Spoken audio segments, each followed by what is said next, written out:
શરૂઆત કરીએ તો સુરતના ચલથાણમાં સ્થાનિક સ્વરાજ્યની ચૂંટણીને લઈને અત્યારે રાજકીય માહોલ ગરમાયો છે। જી હા, બિલકુલ આપને જણાવી દઉં કે સ્થાનિક સ્વરાજ્યની ચૂંટણીને લઈને રાજકીય માહોલ ગરમાયો। અલગ અલગ વોર્ડમાં નામ કપાતા ગ્રામજનોમાં ભારે આક્રોશ જોવા મળી રહ્યો છે। તો ભાજપ મહામંત્રી સામે કાર્યકર્તાઓમાં નારાજગી વધી। નારાજગીના કારણે અનેક કાર્યકર્તાઓ અપક્ષ તરીકે મેદાનમાં। વોર્ડ નંબર 5, 6 અને 7માં દમદાર અપક્ષ ઉમેદવારો વચ્ચે મુકાબલો જામ્યો છે। તો ચલથાણમાં ભાજપ સામે અપક્ષ ઉમેદવારોની ટક્કરથી ચૂંટણી રસપ્રદ બની છે। તો આ મામલે વધુ માહિતી સાથે મારા સંવાદદાતા કૃષ્ણા સોની જોડાઈ ચૂક્યા છે। કૃષ્ણા, મહત્વનું છે કે સુરતમાં અત્યારે સ્થાનિક સ્વરાજ્યની ચૂંટણીને લઈને જે રાજકીય માહોલ છે ગરમાવો છે, શું પરિસ્થિતિ છે અત્યારની? જે પ્રમાણે વાત કરાય કે સ્થાનિક સ્વરાજ ચૂંટણી ચાલી રહી છે તેને લઈને જે છે ભાજપના જ કાર્યકર્તાઓ જે છે તે નારાજગી જોવા મળે છે। કારણ કે જે પ્રમાણે ભારતના કાર્યકર્તાઓ જે છે તે અપક્ષની સામે ઉભા રહેવા મજબૂર બન્યા છે। કારણ કે ક્યાંક ને ક્યાંક કહી શકાય તો રાજનીતિ આમાં મોટી રમાય તેવું પણ ક્યાંક ને ક્યાંક સામે આવ્યું છે। આપણી સાથે અપક્ષના ઉમેદવારો જે છે તેમની સાથે સીધો વાત કરવાનો પ્રયત્ન કરશું, સમજવું છે અને શા માટે અપક્ષમાં ઉભો રહેવાની આમની જે છે ફરજ પડી છે। જી, આપનું નામ? મારું નામ એડવોકેટ દિનેશભાઈ ભરવાડ છે।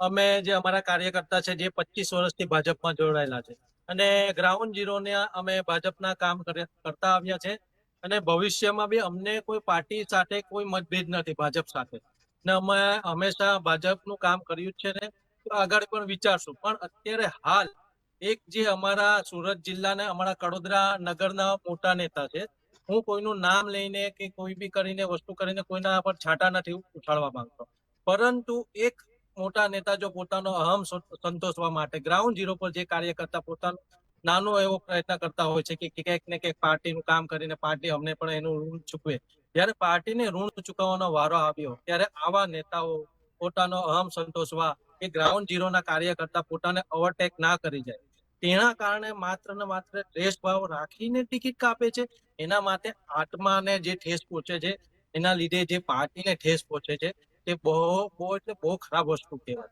કે ભાઈ દરેક વસ્તુમાં તમને જો તમારા હાથે કાન નીચેના માણસો ને આંગળી ઊંચી કરવા વાળા માણસો જોઈએ, એવું તો ના જ ચાલે ને। કોઈ વ્યક્તિ હોય તે હંમેશા કોઈ બી પોતાના એરિયામાંથી ચૂંટાઈને આવે તો પોતાના એરિયાનું કામ કરવા માટે કે રજૂઆત માટે જ આવતો અને એ રજૂઆત તમારી પાસે ના થાય ને તમારા મન મરજીનું ચલાવવા માટે કે વહીવટમાં તમારા ન પડે કે તમારો કોઈ વહીવટ કરતો હોય તે ખુલ્લો ના પડે, તે સિદ્ધાંતને તે હેતુથી માત્ર ખાલી ટિકિટ કાપવામાં આવે છે ને ત્યારે આવા કાર્યકર્તાઓને દુઃખ થાય, ત્યારે રડવાનો વારો આવે છે કે ભાઈ ખરેખર યાર આવું કરવાનું છે કે ભાઈ જે ગ્રાઉન્ડ ઝીરોમાં 25 વર્ષથી કોઈ દિવસ પાર્ટી પાસે કઈ વસ્તુ નથી માંગ્યું કે એમએલએ નું ઇલેક્શન હોય, સાંસદનું ઇલેક્શન કે સાંસદને બી પર્સનલી ઓળખતા ના હોય છે, એમએલએ ને પણ ના ઓળખતા હોય છે, પણ પાર્ટીનો એક પ્રતિષ્ઠા જાળવવા માટે કામ કરતા હોય। જ્યારે પ્રથમ વખત આવી નગરપાલિકા આવે છે અને જે 25 વર્ષથી પબ્લિકમાં રહેતા હોય કામ કરવાનું આવે છે, એના કારણે કોઈ પાર્ટીની નારાજગી નથી, પણ એક વ્યક્તિના લીધે જો 500 માણસ જે ભારતીય જનતા પાર્ટી છોડીને ભારતીય જનતા પાર્ટીને બી કેવું કે કોઈ કોંગ્રેસ કે આપમાં નથી જોડાયા, અપક્ષ માટે દાવેદારી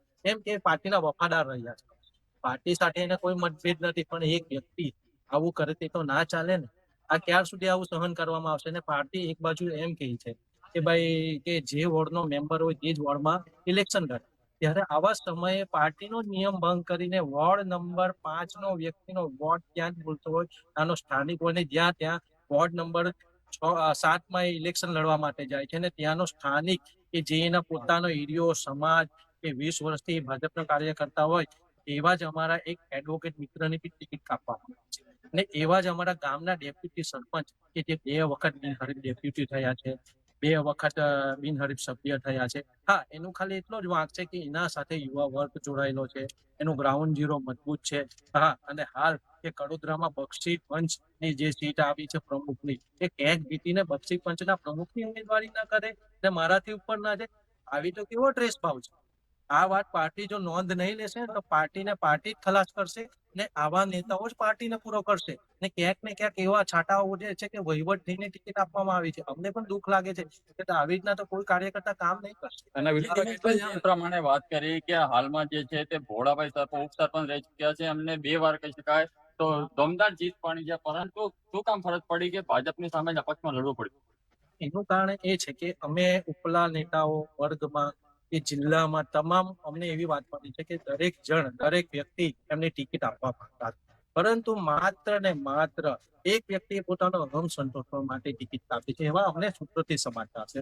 અમે કહી ના શકીએ. ને એવું દોડવામાં આવે છે કે પાર્ટીએ ના પાડી છે. અને જે અમારો બાયોડેટા હતો જે સાથે એની જગ્યાએ ગૃહમાં કે એવું પહોંચાડવામાં આવે છે કે ગુંડા તત્વ હોય તે માણસ 2 વર્ષ બિનહરીફ આવે, સભ્યમાં ચૂંટાઈ આવે, 25 વર્ષ આવું કરે.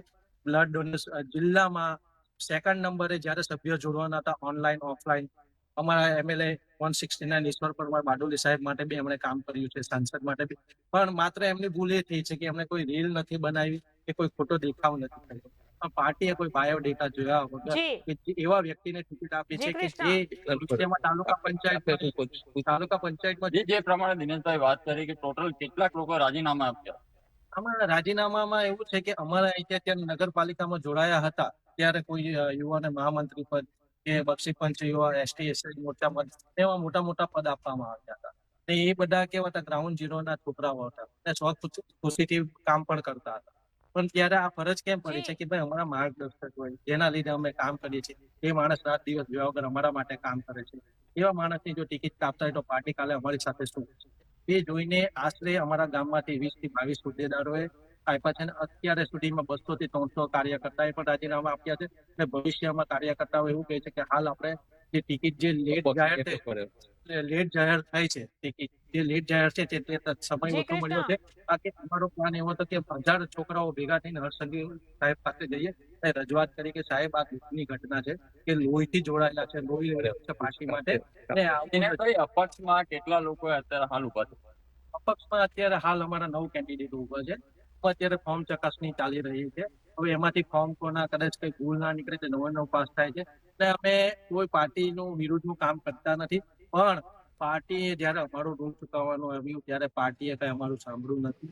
ત્યારે દુઃખની વાત છે. અને પાર્ટી માટે હંમેશા જી કદાચ પાર્ટી કૃષ્ણ અમને બોલાવશે ત્યારે અમે જોશું. પણ અત્યારે હાલ અમારી સાથે અન્યાય થયો છે અને હંમેશા સત્યનો વિજય થશે. હાર જીત તો 2 નંબરની વાત છે. પણ આ તટસ્થતાની વાત છે અને ગામ લોકો જોવે જ છે. જી કોને વિશ્વાસ આપો અને કોને ગ્રાઉન્ડ ઝીરો પર વોટ આપો. જી જી કૃષ્ણ ચોક્કસથી માહિતી જે બદલ પ્રમાણે આભાર. વાત કરી કે 9 લોકો જે છે તે અપક્ષમાં ભર્યા છે. જી બિલકુલ કૃષ્ણ માહિતી બદલ આભાર. અમદાવાદ મહત્વના સમાચાર અત્યારે સામે આવી રહ્યા છે. આપને જણાવી દઉં કે સુરત ખાતેથી આ ખબર સામે આવી છે. ચલથાણમાં ભાજપ સામે અપક્ષ ઉમેદવારોનો રાફડો ફાટ્યો છે. ચલથાણમાં સ્થાનિક સ્વરાજની ચૂંટણીને લઈને રાજકીય માહોલ ગરમાયો. અલગ અલગ વોર્ડમાં નામ કપાતા ગ્રામજનોમાં અત્યારે ભારે આક્રોશ છે.